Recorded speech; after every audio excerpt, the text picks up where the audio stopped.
ಮದುವೆ ಆದ್ಮೇಲೆ ಒಂಥರ, ಮಗು ಆದ್ಮೇಲೆ ಇನ್ನೊಂಥರ. ಕರೆಕ್ಟಾ? ಎಲ್ಲ ಮಕ್ಕಳು ಮಕ್ಕಳು ಮಕ್ಕಳು ಹಿಂಗೆ ತಾನೇ ಇದ್ದೀವಿ. ಆ ಥರ ಅವಾಗ ಆಸ್ತಿ ಮಾರಿ ಆಸ್ತಿ ಸಂಪಾದನೆ ಮಾಡ್ತಿದ್ರು ಮಕ್ಕಳಿಗೋಸ್ಕರ. ಆದರೆ ಈಗಿನ ಪರಿಸ್ಥಿತಿಯಲ್ಲಿ ಏನಾಗಿದೆ, ಆಸ್ತಿ ಮಾರಿ ಆದ್ರೂ ಎಜುಕೇಶನ್ ಕೊಡಿಸ್ತಾ ಇದ್ದಾರೆ. ಓಕೆ, ಆದರೆ ಆ ಥರ ಇದ್ದರೆ ಹೇಗಿರುತ್ತೆ? ಮತ್ತೆ ನಮ್ಮ ಒಂದು ಕ್ವಾಲಿಟಿ ವಿತ್ ದ ಫ್ಯಾಮಿಲಿ ಜೊತೆಯಲ್ಲಿ, ಫ್ಯಾಮಿಲಿ ಜೊತೆಯಲ್ಲಿ ಈ ಥರ ಟೈಮ್ ಸ್ಪೆಂಡ್ ಮಾಡಬೇಕು ಅನ್ನೋದು ನನ್ನ ಒಂದು ಡ್ರೀಮ್ ಇದೆ ಆ್ಯಕ್ಚುಲಿ. ಅದು ಎಷ್ಟು ಜನಕ್ಕೆ ಆಗ್ತಾ ಇದೆ. ಈಗ ಎಷ್ಟೋ ಜನ ಸಾಫ್ಟ್ವೇರ್ ಇಂಜಿನಿಯರ್ಸೇ ಇರ್ಬೋದು, ಬಟ್ ಮಕ್ಕಳು ಬೆಳಗ್ಗೆ ಮಲಗಿರ್ತಾರೆ, ಸಾಯಂಕಾಲ ಅವ್ರು ಬರೋಷ್ಟೊತ್ತಿಗೆ ಮತ್ತೆ ಮಲಗಿರ್ತಾರೆ, ನೋಡೋದು ಸಂಡೇ ಒಂದು. ಆದರೆ ಇದೆಲ್ಲರಿಗೂ ಆಸೆ ಇದೆಯಲ್ಲ? ಈಗ ಹೇಳಿ, ನೀವು ನಿಮ್ಮ ಮನಸಾರ ಹೇಳಿ, ಈ ಎಲ್ಲ ಒಂದು ಡ್ರೀಮ್ಸ್ ಜೊತೆ 100% ಜೀವನ ಮಾಡ್ತಾ ಇದ್ದೀವಾ? ನಾನು ಸೇರಿ. ಓಕೆ, ಇದನ್ನ ನೋಡೋಣ. ಎಸ್, ಇದೆಲ್ಲ ಬೇಕು. ಏನು ಮಾಡೋದು ಹಾಗಾದ್ರೆ ಅಂತ ಅಂದಾಗ ನಮಗೆ ಆಪ್ಷನ್ಸ್ ಇದ್ದಾವೆ. ಏನಪ್ಪ ಆಪ್ಷನ್ಸ್ ಅಂದರೆ, ಈಗ ಮೇಡಮ್ಮು ಒಂದು ಫೀಲ್ಡಲ್ಲಿ ಇದ್ದಾರೆ, ಕೆಲಸ ಮಾಡೋರು. ಏನು ಚೆನ್ನಾಗಿ ಓದಿಸ್ತೀವಿ, 25 ವರ್ಷ ಕೆಲಸಕ್ಕೆ ಹೋಗ್ತಾರೆ, 40 ವರ್ಷ ಸತತವಾಗಿ ದುಡಿತಾರೆ. ರಿಟೈರ್ಮೆಂಟ್ ಆದಮೇಲೆ ಏನಾಗುತ್ತೆ, 40 ಇಯರ್ಸ್ ಕೆಲಸ ಮಾಡ್ತಾರೆ, ನೋ ವರ್ಕು ನೋ ಇನ್ಕಮ್. ಯಾಕೆಂದ್ರೆ ಆ ಕನಸು ಫುಲ್ಫಿಲ್ ಮಾಡ್ಕೋಬೇಕಂದ್ರೆ ನಮ್ಗೆ ಆಪ್ಷನ್ಸ್ ಇರೋದಿದೆ ಅಲ್ವಾ? ಅದಾದಮೇಲೆ ಇನ್ನೊಂದಿದೆ, ಏನು? ಇನ್ವೆಸ್ಟ್ಮೆಂಟ್ ಮಾಡೋದು. ಓಕೆ, ಇನ್ವೆಸ್ಟ್ಮೆಂಟು ಈ ಥರ ದುಡ್ಡಿರಬೇಕು. ದೊಡ್ಡದಾಗೀಗ ಟಾಟಾ, ಬಿರ್ಲಾ ಇವರೆಲ್ಲ ಇನ್ವೆಸ್ಟ್ಮೆಂಟ್ ಮಾಡಿದ್ದಾರೆ, ಕರೆಕ್ಟ್ ಅಲ್ವಾ? ಅವ್ರಿಗೂ ಕೂಡ ಇನ್ವೆಸ್ಟ್ಮೆಂಟ್ ಮಾಡಿದಾಗ ಏನಾಗುತ್ತೆ, ಸುಮ್ಮನೆ ಕುತ್ಕೊಂಡಿರೋಕ್ಕಾಗತ್ತಾ? ರಿಸ್ಕ್ ಸ್ಟಾರ್ಟ್ ಆಗುತ್ತೆ, ಹೈ ರಿಸ್ಕ್ ತಗೋಬೇಕು, ಕರೆಕ್ಟ್ ಅಲ್ವಾ?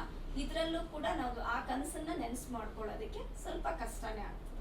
ನೆಕ್ಸ್ಟ್ ಇನ್ನೊಂದಿದೆ, ಬಿಸ್ನೆಸ್ ಓನರ್ಸ್. ಓಕೆನಾ? ಇಲ್ಲೂ ಕೂಡ ಅಷ್ಟೇ ತುಂಬ competition, very very important competition. ನನಗೆ ಇವಾಗ ಚೆನ್ನಾಗಿ ಆಗ್ತಿದೆ, ಅಂಗಡಿ ಇಟ್ಕೊಂಡಿದ್ದೀನಿ ಅಂದ ತಕ್ಷಣ ಇನ್ನೊಂದು ಅಂಗಡಿ ಮುಂದೆ ಆಗುತ್ತೆ. ಏನು ಮಾಡೋಣ? ಆದರೆ ಆ ಡ್ರೀಮ್ಸ್ ಅಂತೂ ಇದೆ. ಓಕೆ, ನೆಕ್ಸ್ಟ್ ಇನ್ನೊಂದು ಏನಂದರೆ, ಇದೆಲ್ಲ ನೀವು ಪಡ್ಕೋಬೇಕು ಅಂದರೆ ಒಂದು ಆಪ್ಷನ್ ಇದೆ, ಅದು ಡೈರೆಕ್ಟ್ ಸೆಲ್ಲಿಂಗ್. ಓಕೆ, ಆ ಡೈರೆಕ್ಟ್ ಸೆಲ್ಲಿಂಗು ಏನು ಅಂತ ಇವಾಗ ನಾನು ಮುಂದುವರಿಸ್ತಾ ಹೋಗ್ತೀನಿ. ಇಲ್ಲಿ ನೋಡಿ, ಈ ಡೈರೆಕ್ಟ್ ಸೆಲ್ಲಿಂಗಲ್ಲಿ ಲೋ ಇನ್ವೆಸ್ಟ್ಮೆಂಟ್. ಓಕೆ, ನೋಡಿ, ಜಸ್ಟ್ ಬೈಯಿಂಗ್ ಹ್ಯಾಬಿಟ್. ಈ ಪ್ರಾಡಕ್ಟ್ಸ್ ನೋಡ್ತಾ ಇದ್ರೆ ನಿಮ್ಗೆ ಹಂಗೆ ಅನಿಸುತ್ತೆ. ಫಸ್ಟ್ ನಾವು ಬಂದು ಇಲ್ಲಿ ಇಟ್ಟ ತಕ್ಷಣ ಇದೇನಪ್ಪ ಪ್ರಾಡಕ್ಟ್ ಏನೋ, ಮನೆಗೂ ಹೋಗ್ಬೇಕೇನೋ, ಇದೇ ಫಸ್ಟ್ ಬರೋದು, ಕರೆಕ್ಟ್ ಅಲ್ವಾ?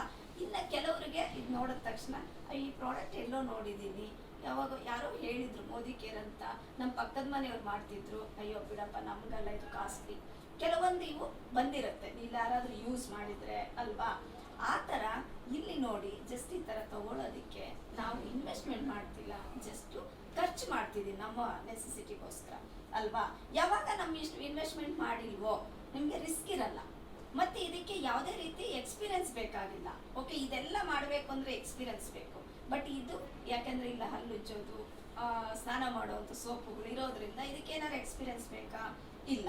ನೆಕ್ಸ್ಟ್ ಇದು ಪಾರ್ಟ್ ಟೈಮ್ ಬಿಸ್ನೆಸ್. ನೋಡಿ, ಇವಾಗ ನಾನು ಹೌಸ್ ವೈಫು, ಮನೇಲೆಲ್ಲ ಕೆಲಸ ಮಾಡಿ, ಇವರೆಲ್ಲರೂ ಅಷ್ಟೇನೆ ಆ ಟೈಮ್ ಟಿ ವಿ ನೋಡೋದು, ಸೀರಿಯಲ್ ನೋಡೋ ಟೈಮನ್ನು ನಾವಿಲ್ಲಿ ಪಾರ್ಟ್ ಟೈಮಲ್ಲಿ ಇಲ್ಲಿ ಸ್ಪೆಂಡ್ ಮಾಡ್ತಿದ್ದೀವಿ. ಮತ್ತು ಇಲ್ಲಿ ನೀವೇನಾದ್ರು ಮಾಡಬೇಕು ಅಂದರೆ ಸಪೋರ್ಟ್ ಮಾಡಲಿಕ್ಕೆ ನಿಮಗೆ ಸಿಸ್ಟಮು ತುಂಬ ಚೆನ್ನಾಗಿದೆ. ಅದು ಏನು ಅಂತ ನಾನು ಇನ್ನೊಂದು 2 ಸ್ಲೈಡ್ ಹೇಳ್ಬಿಟ್ಟು ನಿಮಗೆ ಮುಗಿಸ್ತೀನಿ. ನೋಡಿ, ಈಗ ಇಷ್ಟು ನಾನು ಹೇಳಿದೆ. ಈಗ ನಮಗೆ ಇಷ್ಟು ಆಪ್ಷನ್ ಇದೆ ದುಡ್ಡು ಮಾಡಲಿಕ್ಕೆ, ನಿಮ್ಮ ಕನಸನ್ನು ಫುಲ್ಫಿಲ್ ಮಾಡಲಿಕ್ಕೆ. ಈಗ ಅದರದ್ದು ರಿಸ್ಕ್ ಎಲ್ಲ ನಿಮಗೆ ಗೊತ್ತಾಯಿತು. ಈಗ ಏನು ಮಾಡೋದು ಹಾಗಾದರೆ? ನಿಮಗೆ ಸ್ವಲ್ಪ ಡೌಟ್ ಇರ್ಬೋದು, ಈ ಕಂಪನಿ ಹೇಗೆ ಎತ್ತ ಅಂತಂದ್ಬಿಟ್ಟು. ಕಂಪನಿ ಬ್ಯಾಕ್ಗ್ರೌಂಡು ತುಂಬ ಸ್ಟ್ರಾಂಗ್ ಆಗಿದೆ, 86 ವರ್ಷಗಳ ಒಂದು ಇತಿಹಾಸ ಇರುವಂಥ ಒಂದು ಕಂಪನಿ. ಅದರಲ್ಲಿ ಮೋದಿ ಕೇರ್ ಅನ್ನೋದು ಒಂದು ಭಾಗ.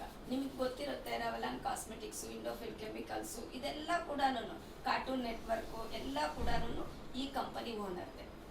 ಈ ಕಂಪನಿ ಚೇರ್ಮ್ಯಾನ್ ಬಂದ್ಬಿಟ್ಟು ಇವಾಗ ಸಮೀರ್ ಮೋದಿ ಅಂತ. ಮೋದಿ ಅಂದ ತಕ್ಷಣ ರಾಜಕೀಯ ವ್ಯಕ್ತಿ ಅನ್ಕೋಬೇಡಿ, ಇವರ ತಂದೆ ಕೆ ಮೋದಿ, ಕೃಷ್ಣಕುಮಾರ್ ಮೋದಿ, ಅವರ ತಂದೆ ರಾಯ್ ಬಹದ್ದೂರ್ ಮೋದಿ. ಹಾಗಾಗಿ ತುಂಬ ಇವರು ದುಡ್ಡು ಮಾಡಬೇಕು ಅಂತ ಈ ಒಂದು ಇದನ್ನ ಸ್ಥಾಪನೆ ಮಾಡಿಲ್ಲ. ದುಡ್ಡು ಮಾಡಲಿಕ್ಕೆ ಅವ್ರಿಗೆ ತುಂಬ ಒಂದು ಕಂಪನಿಗಳಿದೆ. ಇದು ಬಂದು ಅವ್ರು ಮಾಡಿರೋ ಉದ್ದೇಶ ಒಂದೇನೆ, ತುಂಬ ಜನಕ್ಕೆ ಈ ಥರ ಡ್ರೀಮ್ಸ್ ಇರುತ್ತೆ. ಓಕೆ, ಈ ಡ್ರೀಮ್ಸನ್ನು ಫುಲ್ಫಿಲ್ ಮಾಡ್ಕೊಳ್ಳೋದಕ್ಕೆ 100% ಪ್ರತಿಯೊಬ್ಬ ಭಾರತೀಯನಿಗೂ ಕೂಡ ನಾನು ಫೈನಾನ್ಷಿಯಲ್ ಫ್ರೀಡಮ್ ಕೊಡಿಸ್ಬೇಕು. ಅದ್ರ ಜೊತೆಗೆ ಈ ಎಲ್ಲ ಡ್ರೀಮ್, ಫ್ಯಾಮಿಲಿ ಜೊತೆ ಸ್ಪೆಂಡ್ ಮಾಡೋದಿರ್ಬೋದು, ಇವೆಲ್ಲ ಸಿಗುತ್ತೆ ಅಂತ ಹೇಳಿ. ಅದು ಯಾವುದ್ರ ಮುಖಾಂತರ ಅಂತಂದರೆ ಪ್ರಾಡಕ್ಟ್ಗಳ ಮುಖಾಂತರ. ನಿಮ್ಗೆ ಅನಿಸ್ಬೋದು ಅದು ಹೆಂಗೆ ಸಿಕ್ಬಿಡುತ್ತೆ ಈ ಪ್ರಾಡಕ್ಟದು ಅಂತ ಹೇಳ್ಬಿಟ್ಟು. ಈಗ ನೀವು ಹೇಳಿ, ನಮಗೆ 2 ಥರ ಮಾರ್ಕೆಟಿಂಗ್ ಇದೆ. ಮಾರ್ಕೆಟಿಂಗ್ ಪ್ಲಾನಲ್ಲಿ 2 ಇದೆ. ಒಂದು ನೀವು ಮಾಡ್ತಿರೋದು ಅಂದರೆ ನಾನು ಕೂಡ ಮೊದಲು ಅದರಲ್ಲೇ ತಗೊಂಡು ಸಾಂಪ್ರದಾಯಿಕ ಮಾರುಕಟ್ಟೆ, ಓಕೆ, ಕನ್ವೆನ್ಷನಲ್ ಮಾರ್ಕೆಟ್. ಅದು ನಿಮ್ಗೆ ಏನಾದ್ರು ಒಂದು ಸೋಪ್ ಬೇಕು ಇವಾಗ ಅಂತಂದ್ರೆ ಎಲ್ಲಿ ಹೋಗ್ತೀರಾ? ಈಗ ಇಲ್ಲೇ ಪಕ್ಕದಲ್ಲಿ ಅಂಗಡಿಗೆ ಹೋಗ್ತೀರಾ? ಅವ್ರೇನಾದ್ರು ತಯಾರು ಮಾಡ್ತಾರ? ಇಲ್ಲ ಅಲ್ವಾ? ಅವ್ರೆಲ್ಲಿ ಹೋಗ್ತಾರೆ? ಹೋಲ್ಸೇಲರ್ ಹತ್ರ ಹೋಗ್ತಾರೆ, ಅವರು ಡಿಸ್ಟ್ರಿಬ್ಯೂಟರ್ ಹತ್ರ ಹೋಗ್ತಾರೆ, ಅವರು C&F ಏಜೆಂಟು, ನೆಕ್ಸ್ಟ್ ಕಂಪನಿ. ಇಲ್ಲಿ ಎಷ್ಟು ಜನ ಬಂದ್ರು? 3-4 ಕೈ ಮಾತಿ ಬರ್ತಿದೆ. ಅಂದ್ರೆ ಒಂದು ಪ್ರಾಡಕ್ಟ್ ತಯಾರಾಗ್ಲಿಕ್ಕೆ ಒಂದು 35-40 ರೂಪಾಯಿ ಅಂತಂದ್ರೆ ನಮ್ಮ ಕೈಗೆ ಬರೋಷ್ಟೊತ್ತಿಗೆ ಒಂದು 100 ರೂಪಾಯಿ ಹಾಕ್ತಾ ಇದೆ. ಯಾಕೆ ಅಂತಂದ್ರೆ ಇವರು ಕೂಡ ತಗೋಬೇಕು ಸಮ್. ಬಟ್ ಒಂದು ಸೋಪು ಅಲ್ಲ ಏನಾದ್ರು ಹೊಸ ಪ್ರಾಡಕ್ಟ್ ಬಂದಿದೆ ಅಂದ್ರೆ ನಿಮ್ಗೆ ಎಲ್ಲಿ ಗೊತ್ತಾಗುತ್ತೆ? ಅಡ್ವರ್ಟೈಸ್ಮೆಂಟ್. ಕರೆಕ್ಟ್. ಅಡ್ವರ್ಟೈಸ್ಮೆಂಟ್ಗೆ ಯಾರು ಬರ್ತಿದ್ದಾರೆ? ಬರ್ತಿದಾರಲ್ವಾ? ಎಸ್. ಅವರು ಹೇಳಿ, ನೀವ್ ಹೇಳಿ, ಅವ್ರು 100% ಯೂಸ್ ಮಾಡಿರ್ತಾರ ಲಕ್ಸ್ ಸೋಪು, ಐಶ್ವರ್ಯ ರಾಯಿ? ಇಲ್ಲ ಅಲ್ವಾ? ಬಟ್ ಯಾಕೆ ಬರ್ತಿದ್ದಾರೆ? ದುಡ್ಡುಗೋಸ್ಕರ. ಕರೆಕ್ಟಾ? ಅಂದ್ರೆ ಇಲ್ಲೇನಾಗ್ತಿದೆ, ಇಲ್ಲಾದ್ರೂ 5 ಮೆಂಬರ್ಸ್ ಕೆಲಸ ಮಾಡಿ ದುಡ್ಡು ತಗೊಂತಿದ್ದಾರೆ, 5 ರೂಪಾಯಿ ಹೋಗ್ತಿದೆ. ಆದ್ರೆ ಇಲ್ಲಿ ಇವರು ಜಸ್ಟ್ ಒಂದು ಆಡ್ ಮಾಡೋದಕ್ಕೆ ಅವರು ಕಷ್ಟ ಪಡ್ತಿದ್ದಾರೆ, ಇಲ್ಲ ಅಂತಲ್ಲ. ಯಾಕಂದ್ರೆ ಆ ನೇಮ್ ತಗೋಬೇಕು ಅಂದ್ರೆ ಅವರು ಹಿಂದೆ ತುಂಬಾ ಶ್ರಮ ಇರುತ್ತೆ, ಇಲ್ಲ ಅಂತಲ್ಲ. ಬಟ್ ಯೂಸ್ ಮಾಡದೆ ಅಡ್ವರ್ಟೈಸ್ಮೆಂಟ್ ಕೊಡ್ತಾ ಇದಾರಲ್ಲ, ಅಲ್ಲಿ ಅವ್ರಿಗೆ ಸಮ್ ಪರ್ಸೆಂಟ್ ಅಂತ ದುಡ್ಡು ಹೋಗುತ್ತೆ. ನೋಡಿ ಇಲ್ಲಿ ಅಷ್ಟು ಜನ ಅಂದ್ರೆ 100 ಮೆಂಬರ್ಸ್ ಅಲ್ಲಿ 95% ದುಡ್ಡು 5 ಜನರ ಹತ್ರ ಹೋಗ್ತಾ ಇದೆ. ಇದು ಹೊರಗಡೆ ಸಿಸ್ಟಮ್. ಆದ್ರೆ ಈ ಒಂದು ಡೈರೆಕ್ಟ್ ಸೆಲ್ಲಿಂಗ್ ಅಲ್ಲಿ ಏನಪ್ಪಾ ಅಂತಂದ್ರೆ ಇದು ಮೌತ್ ರೆಕಮೆಂಡೇಶನ್ಗೆ ತುಂಬಾ ಪವರ್ ಇದೆ. ಯಾಕೆ ಅಂತಂದ್ರೆ ಏನೇ ಒಂದು ವಿಚಾರ, ಈಗ ಅಪಾರ್ಟ್ಮೆಂಟ್ ಅಲ್ಲಿ ನಿಮ್ದು ಏನೇ ಒಂದು ನಡೆದ್ರೆ ಒಬ್ಬರ ಬಾಯಿಂದ ಎಷ್ಟು ಬೇಗ ಸ್ಪ್ರೆಡ್ ಆಗುತ್ತೆ ಅಂದ್ರೆ ಅಷ್ಟು ಪವರ್ಫುಲ್ ಇದೆ ನಮ್ಮ ಮೌತ್ ರೆಕಮೆಂಡೇಶನ್ಗೆ. ಅದೇ ರೀತಿ ಇಲ್ಲೂ ಕೂಡ ಅಷ್ಟೇನೆ. 35 ರೂಪಾಯಿ ತಯಾರಾದ್ರೆ ಕಂಪನಿಯಲ್ಲಿ ನನ್ನ ಕೈಗೆ ಬರೋಷ್ಟೊತ್ತಿಗೆ ಇಲ್ಲೂ 100 ರೂಪಾಯಿ ಆಗತ್ತೆ. ಆದರೆ ಇಲ್ಲಿ ಯಾರು ಮಿಡ್ಲ್ ಮ್ಯಾನ್ಸ್ ಇಲ್ಲ, ಎಲ್ಲರೂ ಕೂಡ ನೋಡಿ. ಇವತ್ತು ನಾನು ಇಲ್ಲಿಗೆ ಬರಬೇಕು ಅಂದ್ರೆ ಚಂದ್ರಕಲಾ ಕಾರಣ, ಚಂದ್ರಕಲಾ ಇಲ್ಲಿಗೆ ಬರಬೇಕು ಅಂದ್ರೆ ಅವ್ರ ಕಾರಣ ಅಂತಂದ್ರೆ ಸರಿ. ಸ್ವಾತಿ ಬರಬೇಕು ಅಂದ್ರೆ ಚಂದ್ರಕಲಾ ಬರ್ಬೇಕು ಅಂದ್ರೆ ನಾನು ಬರ್ಬೇಕಂದ್ರೆ ಇನ್ನೊಬ್ರು. ಇಲ್ಲಿ ಯಾರಾದ್ರೂ ಸೆಲೆಬ್ರಿಟೀಸ್ ಇದೀವ? ಇಲ್ಲ ಅಲ್ಲ, ಎಲ್ಲ ನಮ್ಮ ಮಿಡ್ಲ್ ಕ್ಲಾಸ್ ಫ್ಯಾಮಿಲೀಸ್ ಅಲ್ವಾ. ಅದನ್ನ ಇಲ್ಲಿ ಏನಾಗ್ತಾ ಇದೆ ಅಂತ ಅಲ್ಲಿ ಹೋಗುವಂತ ದುಡ್ಡು 5 ಜನಕ್ಕೆ ಏನು ಪರ್ಸೆಂಟ್ಗೆ ಹೋಗ್ತಾ ಇದೆ, 5% ಜನಕ್ಕೆ. ಇಲ್ಲಿ 100% ಜನನೂ 100 ಜನನೂ ತಗೋಬಹುದು, ಓಕೆನಾ? ಆ ತರ ಇಲ್ಲೇನಂದ್ರೆ ಕಂಪನಿ ಇರುತ್ತೆ, ನಾನು ಇರ್ತೀನಿ. ಇಲ್ಲಿ ಮಿಡ್ಲ್ ಮ್ಯಾನ್ಸ್ ಯಾರು? ನಾವು ಬೈಯಿಂಗ್ ಹ್ಯಾಬಿಟ್ ಚೇಂಜ್ ಮಾಡಿ ನಾನು ಬಳಸಿ ಮತ್ತೊಬ್ಬರಿಗೆ ತಿಳಿಸುವಂಥದ್ದು. ಆ ಒಂದು ಕೆಲಸ ಮಾಡಿದ್ರೇನೆ ಸಾಕು, ನಿಮ್ಮ ಈ ಒಂದು ಡ್ರೀಮ್ಸ್ ಎಲ್ಲವೂ ಕೂಡ ಫಿಲ್ ಆಗುತ್ತೆ. ಓಕೆ, ಅದನ್ನೇ ಸರಿ ಹೇಳಿದ್ದ ಅವಾಗ. ನಾನು ಇದು ಪಡ್ಕೊಂಡಿದ್ದೀನಿ ಎಲ್ಲ ಮಾಡ್ಲಿಕ್ಕೆ ಕಾರಣ ನಮ್ಮ ಪ್ರಾಡಕ್ಟ್. ಇಷ್ಟೆಲ್ಲ ಹೇಳದ್ಮೇಲೆ ಈಗ ನೋಡಿ, ನಾನು ಹೇಳಿದೆ ಡ್ರೀಮ್ಸ್ ಹೇಳಿದೆ, ನೋಡಿ ಸ್ಟಾರ್ಟ್ ಮಾಡ್ಲಾ? ಮೇಡಮ್ ಟೈಮ್ ಎಷ್ಟು? ಆಯ್ತು.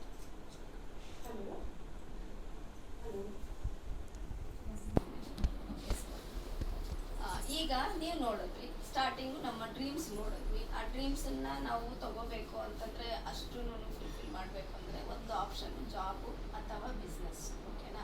ಅದರ ಒಂದು ಪ್ರಾಬ್ಲಮ್ಸು ಎಲ್ಲವನ್ನೂ ಕೂಡ ಲಾಭ ನಷ್ಟ ಎಲ್ಲನೂ ತೋರಿಸಿದ್ದೀನಿ. ಅದಾದ್ಮೇಲೆ ನಮ್ಮ ಒಂದು ಡೈರೆಕ್ಟ್ ಸೆಲ್ಲಿಂಗಿನ ಒಂದು ಲಾಭಗಳೇನಿದೆ ಅದು ತೋರಿಸಿದ್ದೀನಿ. ಮಾರ್ಕೆಟಿಂಗ್ ಪ್ಲಾನ್ ಅಂತಂದ್ರೆ ನಿಮ್ಗೆ ಗೊತ್ತಿದೆ, ದುಡ್ಡು ಇಷ್ಟು ದಿನ ಎಲ್ಲಿ ಹೋಗ್ತಾ ಇದೆ ಅಂತ ಹೇಳ್ಬಿಟ್ಟು. ಈಗ ಇಷ್ಟೆಲ್ಲ ನೋಡಿದ್ಮೇಲೂ ಕೂಡ ಕಂಪನಿ ಬ್ಯಾಕ್ಗ್ರೌಂಡು ಚೆನ್ನಾಗಿದೆ ಅಂತ ನಿಮಗೆ ಗೊತ್ತಾಯಿತು. ಓಕೆ, ಇನ್ನು ನಾನು ಹೇಳಿದ್ದಲ್ಲದೆ ನೀವು ಬೇಕಾದರೆ ಗೂಗಲಲ್ಲಿ ಸರ್ಚ್ ಮಾಡ್ಬೋದು, ಓಕೆನಾ? ಈಗ ಇಷ್ಟೆಲ್ಲ ಹೇಳಿದ್ಮೇಲೂ ಕೂಡ ನಮಗೆ ಎಷ್ಟೋ ವರ್ಷಗಳಿಂದ ಪ್ರಾಡಕ್ಟ್ಗಳನ್ನು ಬಳಸ್ತಾ ಇರ್ತೀವಿ. ಅದನ್ನ ಬಿಟ್ಟು ನಮಗೆ ಹೊರಗಡೆ ಬರೋಕ್ಕಾಗಲ್ಲ. ಈಗ ಒಂದು ಮಗು ಅಂತಂದ್ರೂ ಕೂಡ ಪೇಸ್ಟ್ ಅಂದರೆ ನನಗೆ ಇದೇ ಬೇಕು ಅಂತ ಹೇಳ್ತಾರೆ, ಕರೆಕ್ಟ್ ಅಲ್ವಾ? ಅದೇ ಥರನೇ ಆ ಪ್ರಾಡಕ್ಟ್ಗಳು ಕ್ವಾಲಿಟಿ ಎಲ್ಲರೂ ಅದೇ ಬಯಸೋದು. ಕ್ವಾಲಿಟಿ ಚೆನ್ನಾಗಿರ್ಬೇಕು, ಹೇಗಿರುತ್ತೋ ಏನೋ, ನಾನು ಬಳಸಲ್ಲಪ್ಪ ಅಂತ ಎಷ್ಟೋ ಜನ ಹೇಳ್ತಾರಿಲ್ಲ, ನಾನು ಇಷ್ಟು ವರ್ಷದಿಂದ ಇದೇ ಯೂಸ್ ಮಾಡ್ತಿದ್ದೀನಿ ಅಂತ. ಈಗ ನಮ್ಮ ಒಂದು ಪ್ರಾಡಕ್ಟ್ಗಳು ಬಂದ್ಬಿಟ್ಟು ನೀವೆಲ್ಲ ಡ್ರೀಮ್ಸ್ ಫಿಲ್ ಮಾಡ್ಕೋಬೇಕಂದ್ರೆ ಈ ಪ್ರಾಡಕ್ಟೇ ಕಾರಣ. ಈ ಪ್ರಾಡಕ್ಟ್ಗಳು ಬಂದು ನಮ್ಮಲ್ಲಿ 13 ಕ್ಯಾಟಗರಿ ಪ್ರಾಡಕ್ಟ್ಸ್. 13 ಕ್ಯಾಟಗರಿಯಲ್ಲಿ ಇಲ್ಲಿ ನೀವು ಕೆಲವೊಂದು ನೋಡ್ತಾ ಇದ್ದೀರಾ. ಅಂದರೆ ಫಸ್ಟ್ ವೆಲ್ನೆಸ್ ಇದೆ. ವೆಲ್ನೆಸ್ ಅಂತಂದರೆ ಯಾವುದೇ ರೀತಿ ನಿಮಗೆ ಮೆಡಿಷನ್ ಅಲ್ಲ, ಓಕೆ, ಸಪ್ಲಿಮೆಂಟ್ಸ್ ಪ್ರಾಡಕ್ಟ್. ಕಾಯಿಲೆ ಬಾರದೇ ಇರೋ ಥರ ತಗೊಳ್ಳೋವಂಥದ್ದು ಸಪ್ಲಿಮೆಂಟ್ಸ್, ಕಾಯಿಲೆ ಬಂದ ಮೇಲೆ ತಗೊಳ್ಳೋದು ಮೆಡಿಷನ್ಸ್, ಓಕೆನಾ? ಅದು ಇದೆ. ಅದರಲ್ಲಿ ಎಲ್ಲ ಥರ ಇದೆ, BP, ಶುಗರು, PCOD ಪ್ರಾಬ್ಲಮ್ ಎಲ್ಲದಕ್ಕೂ ಇದೆ. ಅದರ ಒಂದು ಅನುಭವಗಳು ತುಂಬ ಜನ ಈಗ ಪಡ್ಕೊಂಡಿರೋರು ನಾವು ಇದ್ದೀವಿ, ಓಕೆ? ಅದು ನೆಕ್ಸ್ಟ್. ಅದಾದಮೇಲೆ ಅಗ್ರಿಕಲ್ಚರ್ ಪ್ರಾಡಕ್ಟ್ಸು ಇದೆ. ಮನೆಯಲ್ಲಿ ಗಾರ್ಡನ್ ಬೆಳೆಸಿರ್ತಾರ, ಇಲ್ಲ ತುಂಬ ತೋಟಗಾರಿಕೆ ಅವರು ಗೊತ್ತಿರ್ತಾರೆ, ಅವ್ರಿಗೂ ಇದೆ. ಅದಾದಮೇಲೆ ಬೇಬಿ ಕೇರ್ ಪ್ರಾಡಕ್ಟ್, ಚಿಕ್ಕ ಮಕ್ಕಳಿಗೂ ಕೂಡ ಅದು ಇದೆ. ನೆಕ್ಸ್ಟ್ ಅಗರಬತ್ತಿಗಳಿದೆ. ಅದಾದಮೇಲೆ ನಮಗೆ ರೇಡಿಯೇಷನ್ ಪ್ರೊಟೆಕ್ಟ್ ಚಿಪ್ಪು, ಮೊಬೈಲ್ಸಿಂದ ಏನೆಲ್ಲ ರೇಡಿಯೇಷನ್ಸ್ ಆಗುತ್ತೆ ಅದು ಇದೆ. ನೆಕ್ಸ್ಟ್ ಕಲರ್ ಕಾಸ್ಮೆಟಿಕ್ಸ್ ಇದೆ, ಸ್ಕಿನ್ ಕೇರ್ ಇದೆ, ಹೋಮ್ ಕೇರ್ ಇದೆ, ಲ್ಯಾಂಡ್ರಿ ಕೇರ್ ಇದೆ, ಪರ್ಸನಲ್ ಕೇರ್ ಇದೆ. ಇಷ್ಟೆಲ್ಲ products, variety of 13 category products ಮೋದಿ ಕೇರಲ್ಲಿ ನಿಮಗೆ ಸಿಗುತ್ತೆ. ಓಕೆನಾ? ಈಗ ಅದರಲ್ಲಿ ನಾನು ಕೆಲವೊಂದು ಪ್ರಾಡಕ್ಟನ್ನು ನಿಮಗೆ ವ್ಯತ್ಯಾಸ ತೋರಿಸ್ತೀನಿ, ಡಿಫ್ರೆನ್ಸ್. ನಾನು ಆ ಪ್ರಾಡಕ್ಟ್ಗಳನ್ನ ನಾನು ಇದು ಮಾಡ್ತಿಲ್ಲ, ಬಟ್ ಅದಕ್ಕೂ ಇದಕ್ಕೂ ವ್ಯತ್ಯಾಸ ತೋರಿಸ್ತೀನಿ. ಕ್ವಾಲಿಟಿ ನೋಡಿಕೊಂಡು ಅದ್ರ ಬೆನಿಫಿಟ್ಸನ್ನು ನಾವು ಆಮೇಲೆ ತಿಳ್ಕೊಳ್ಳೋಣ. ಓಕೆನಾ? ಈಗ ಫಸ್ಟ್ ನಾನು ತೋರ್ಸೋಕ್ಕೆ ನಿಮ್ಗೆ ಇಷ್ಟಪಡೋದು, ಫಸ್ಟ್ ಬೆಳಗ್ಗೆ ಎದ್ದ ತಕ್ಷಣ ಯಾವ್ದು ಯೂಸ್ ಮಾಡ್ತೀರಾ? ಹಲ್ಲುಜ್ಜೋದಕ್ಕೆ ಪೇಸ್ಟ್. ಓಕೆನಾ? ಪೇಸ್ಟು ನೀವು ಮಮತಾ ಮೇಡಮ್ ನೀವೇನು ಯೂಸ್ ಮಾಡ್ತಿದ್ದೀರಾ? ನಾನು ಕೋಲ್ಗೇಟ್ ಯೂಸ್ ಮಾಡ್ತಿದ್ದೀರಾ? ನಿಮ್ಮದೇ ಕೋಲ್ಗೇಟ್ ತರ್ತೀರಾ? ಏನಾದ್ರು ಬೇಕು? ಆಮೇಲೆ ಫ್ಲೋರ್ ಕ್ಲೀನರು ತಗೊಂಬನ್ನಿ ಮೇಡಮ್. ಹಾಗೆ ನಿಮ್ದು ನಾನು ತೋರ್ಸಕ್ಕೆ ಹೋಗ್ತಾ ಇರೋದು ಹಾರ್ಡ್ ಕೆಮಿಕಲ್ಸ್, ಮೈಲ್ಡ್ ಕೆಮಿಕಲ್ಸ್ ಅಷ್ಟೇ. ಓಕೆನಾ? ಹಾರ್ಡ್ ಕೆಮಿಕಲ್ಸ್ ಇದ್ರೆ ಏನಾಗುತ್ತೆ, ಮೈಲ್ಡ್ ಕೆಮಿಕಲ್ ಇದ್ರೆ ಏನಾಗುತ್ತೆ. ವಿತೌಟ್ ಕೆಮಿಕಲ್ ಪ್ರಾಡಕ್ಟ್ಸ್ ಬರಲ್ಲ. ನಮ್ಮ ಒಂದು ಪ್ರಾಡಕ್ಟ್ಸ್ ಎಲ್ಲವೂ ಕೂಡ ಮೈಲ್ಡ್ ಕೆಮಿಕಲ್ಸ್ ಆಗಿದೆ. ವಿತ್ 100% ಸ್ಯಾಟಿಸ್ಫ್ಯಾಕ್ಷನ್ ಗ್ಯಾರಂಟಿ ಕೊಡ್ತಿದ್ದಾರೆ. 25% ಯೂಸ್ ಮಾಡಿ 20 ಡೇಸಲ್ಲಿ ವಿತ್ ರೀಸನ್ ಕೊಡಿ, ನಿಮ್ಮ ದುಡ್ಡು ವಾಪಸ್ ಕೊಡ್ತಾರೆ. ಪ್ಲಸ್ ಇಂಟರ್ನ್ಯಾಷನಲ್ ಕ್ವಾಲಿಟಿ, ಇಂಡಿಯನ್ ಪ್ರೈಸಲ್ಲಿ ಸಿಗ್ತಾರೆ. ಓಕೆನಾ? ಈಗ ಇದ್ರದ್ದು ನಾನು ಒಂದು ಡೆಮೋ ತೋರಿಸ್ತೀನಿ. ಈಗ ಯಾವುದರಲ್ಲಿ ನಮಗೆ ಹಾರ್ಡ್ ಕೆಮಿಕಲ್ ಇದೆ ಅಂತ. ಓಕೆನಾ? ಈಗ ಅಷ್ಟರೊಳಗಡೆ ನೀವು ಒಬ್ಬ ರೈಟ್ ಫಿಂಗರ್ಸ್ಗೆ ಒಬ್ಬ ಎಲ್ಲರೂ, ಯಾಕಂದ್ರೆ ಇದು ನಾವು ಲೇಡೀಸು ಮನೆಯಲ್ಲಿ ಎಲ್ಲ ಕೆಲಸಗಳು ಮಾಡೋದು ನಾವೇ, ನಮ್ಮ ಮಕ್ಕಳ ಆರೋಗ್ಯ ನೋಡ್ಬೇಕಾಗಿರೋದು ನಾವೇ, ಮನೆಯವರ ಆರೋಗ್ಯ ನೋಡ್ಬೇಕಾಗಿರೋದು ನಾವೇನೆ. ಓಕೆ? ಟಿಶ್ಯೂ ಪೇಪರ್ ಇದ್ರಲ್ಲೇ ಇದೆ, ಆಮೇಲೆ ಟಿಶ್ಯೂ ತಗೊಳ್ಳೋದು. ಈಗ ನಿಮ್ಮ ಒಂದು ಪೇಸ್ಟ್ ಕೊಡಿ, ಅವರು ಇನ್ನೊಂದು ಕೊಡಿ. ಆ ಕೈಗೆ ಲೆಫ್ಟ್ ಹ್ಯಾಂಡ್ ಎಸ್, ಇಲ್ಲಿದೆ ಕೋಲ್ಗೇಟ್. ಇದೇ ತುಂಬಾ ಇಂಪಾರ್ಟೆಂಟ್ ಮ್ಯಾಮ್. ಯಾಕಂದ್ರೆ ಇವತ್ತು ಒಂದು ಹಲ್ಲು ಇದು ಆಯ್ತು ಅಂದ್ರೆ, ಸಮಸ್ಯೆ ಬಂದ್ರೆ ಎಲ್ಲದಕ್ಕೂ ನರ್ವ್ಸ್ಗೆಲ್ಲಾನು ತುಂಬಾ ಪ್ರಾಬ್ಲಮ್. ಹಾಗಾಗಿ ಇದು ತುಂಬಾನೇ ಆಯ್ತು. ತಗೊಂಡಿದ್ದೀರಲ್ಲ, ಇದು ಕೂಡ ನೋಡಿ, ಇಲ್ಲಿ 5 ರೂಪೀಸ್ ಇದು ಡಾಬರ್ ರೆಡ್ ಕೂಡ ಹಾಕ್ತಿದ್ದಾರೆ. ಕೂತ್ಕೊಳ್ಳಿ.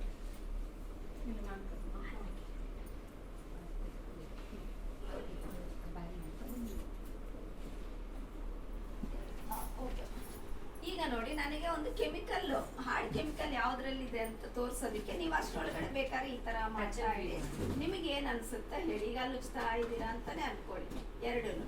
ಓಕೆನಾ? ಮಾಡಿ. ನಾನು ಅಷ್ಟೊತ್ತಿಗೆ ಈ ಒಂದು ಕೆಮಿಕಲ್ ನಿಮಗೆ ಗೊತ್ತಿದೆ ಅಲ್ವಾ, ಇದೇನು ಯೂಸ್ ಮಾಡ್ತಾರೆ.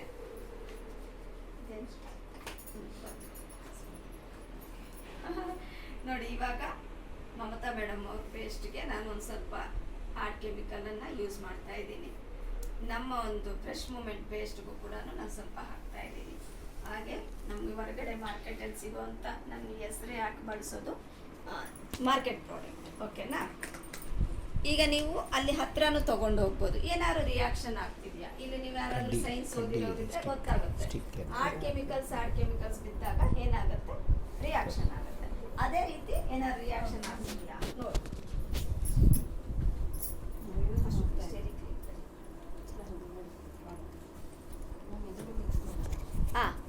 ಎಲ್ಲನೂ ಅವ್ರ ಮುಂದೆನೆ ಮಾಡಿ. ಅವಾಗ ಅದಕ್ಕೆ ಬೇರೆ ತಗೋಬೇಕು, ಬೇರೆ ಕೊಡೋಣ. ಇಲ್ಲ, ಇದು ಬೇಡ, ಇದಾಯ್ತು, ಇಷ್ಟೇನೆ.